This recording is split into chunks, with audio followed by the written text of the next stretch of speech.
Hello everyone.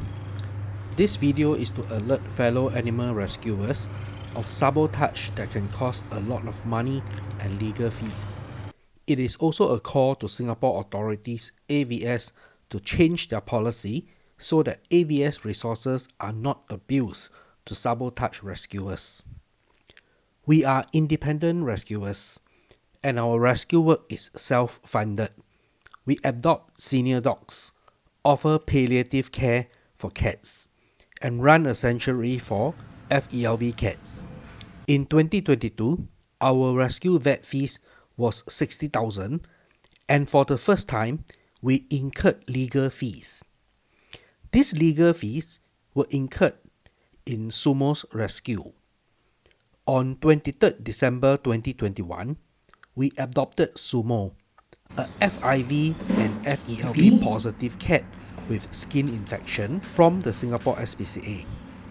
SPCA had told us that if Sumo's condition did not improve, we should take him to our vet for further assessment. Our vet recommended a biopsy to determine the type of infection. We also follow our vet's advice on Sumo's care. Our rescue cases and progress are shared on our social media accounts. An Indian woman with a fake Facebook profile, Shahana Khan, took an interest in Sumo. She claimed to be aware of Sumo when he was on the street. She objected to the biopsy and suggested changing the shampoo or having an aircon. Shahana Khan is not a vet. She has not seen Sumo in person, and her comments did not make any sense, so we ignored her. She then used another fake Facebook account, Michelle, to voice her opposition to the biopsy. She also used her Michelle account to praise herself, Shahana Khan. After we ignored her, Shahana Khan contacted us again. She claimed she need to update the Singapore SPCA vet of Sumo's progress. So we checked with Singapore SPCA and was advised that we are Sumo's legal owners. We are not required to update Singapore SPCA of Sumo's progress, and SPCA did not appoint anyone to contact us for updates. Meanwhile, Sumo's result indicated sporo infection. Sporo is a very rare fungus infection in Singapore and can be transmitted to humans. Our vet prescribed medication and we hope Sumo can recover. Despite our best efforts, Sumo passed away on 13 March 2022. When we prepared Sumo's funeral, Shahana Khan announced on social media about reporting us to the authorities. She continued to claim that she chose us to take over Sumo. We adopted Sumo from Singapore SPCA, not from her. We are the ones paying for the vet fees and caring for Sumo on a daily basis. Soon, we received a call from Singapore authorities, AVS, and we were instructed to stop the cremation arrangements and to hand over Sumo's body to AVS. They wanted to investigate the cause of death. We were also interviewed by AVS, followed by an inspection of our location. The Singapore SPCA and our vet also had to send Sumo's report to AVS. The AVS officers were professional, and we gave them our full cooperation. We also understood that when a complaint was received, AVS is obligated to investigate. But if they discover this to be a sabotage, no action will be taken against the accuser. AVS did not find evidence of us causing Sumo's death.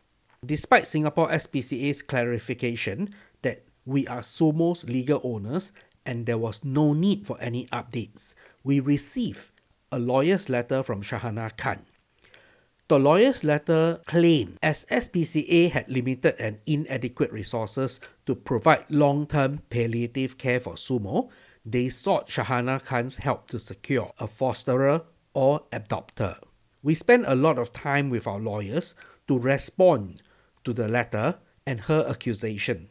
We then received a reply from her lawyer that she no longer represents Shahana Khan.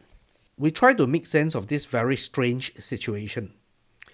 We discovered that Shahana Khan had similar situations with other cat and dog rescuers. She would intervene with rescuers' work and followed by issuing lawyers' letter. Meanwhile, her victims have filed multiple police reports against her. After we adopted Sumo from the SPCA, we gave him the best care possible and we hope for the best. Rescue work takes a lot of time, effort, money, and is emotionally demanding.